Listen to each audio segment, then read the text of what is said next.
Саламатсыздарбы мекендештер. Менин атым Мирбек. Мен өзүм Россияда юрист болуп эмгектенем. Бүгүн болсо сиздерге Москвадагы биздин мекендештердин бир көйгөйлүү маселеси, бул болсо баарыңар билесиңер.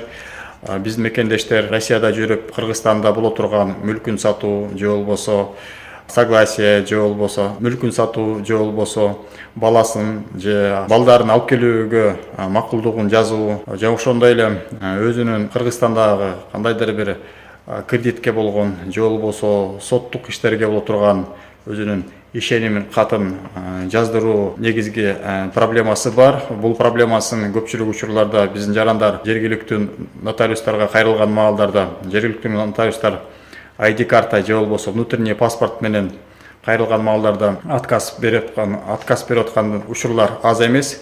Ошол себептен сиздерге урматтуу мекендештер, ошол отказ болуп аткан учурларда өзүңөрдү кандай кылып өзүңөрдүн укугуңарды сактоого мүмкүнчүлүгүңөр бар деген кандай ыкма менен өзүңөрдүн укугуңарды сактоо жолун айтып бере турган ниетим бар. Бул учурда өзүңөр билесиңер, Россия Федерациясында кыргыздар жашы жеткен жарандар общегражданский паспорт 2004 жылкы образецтеги жана ошондой эле внутренний ID карта менен кирүү документтери 16 жашка жете элек жарандар бул болсо туулгандыгы жөнүндө күбөлүк менен вкладыш деп коет, справка принадлежности гражданства же болбосо Кыргыз Республикасынын жарандыгына таандык деген справка негизинде жашы жете элек балдар Россияга кирүүгө уруксат берүүчү документтердин бири болуп эсептелет. Ошондой эле нотариуска эгерде кайрылсаңыздар, ошол көргөзүлгөн документтердин негизинде нотариустан барып туруп ишеним каттарды же болбосо өзүңөрдүн макулдугуңарды алганга мүмкүнчүлүктөрүңөр бар.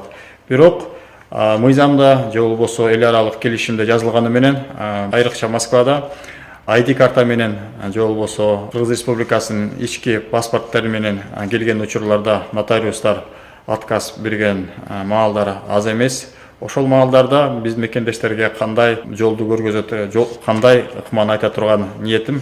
Бул болсо Россия Федерациясынын основу законодательства Российской Федерации о нотариате деген федеральный закон бар. Ал закондун негизинде 48-чи беренесинде жазылгандай, эгерде нотариустар сиздерге отказ берип жаткан маалда, алар болсо жазуу түрүндө отказ бериш керек.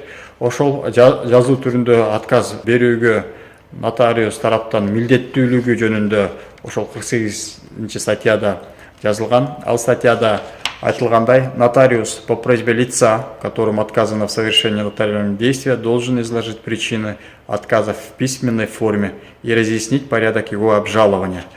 Демек, эгерде сиздерге нотариустар нотариалдык иштерди жүргүзүүдөн баш тартса, сиз болсо сиздин укугуңуз бар, мага ошол отказыңызды кагаз түрүндө жазып бериңиз деп.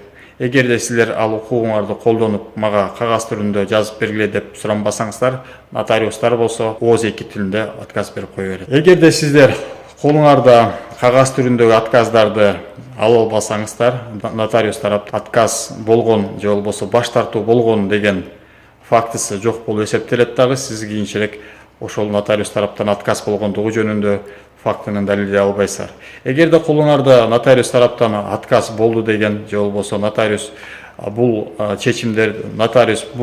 себептерден кандайдыр бир себептерден отказ болду деген мыйзам чегиндеги кагазды беришсе, анда ал кагазды сиздер ошол жергиликтүү сот аркылуу арыздансаңыздар болот.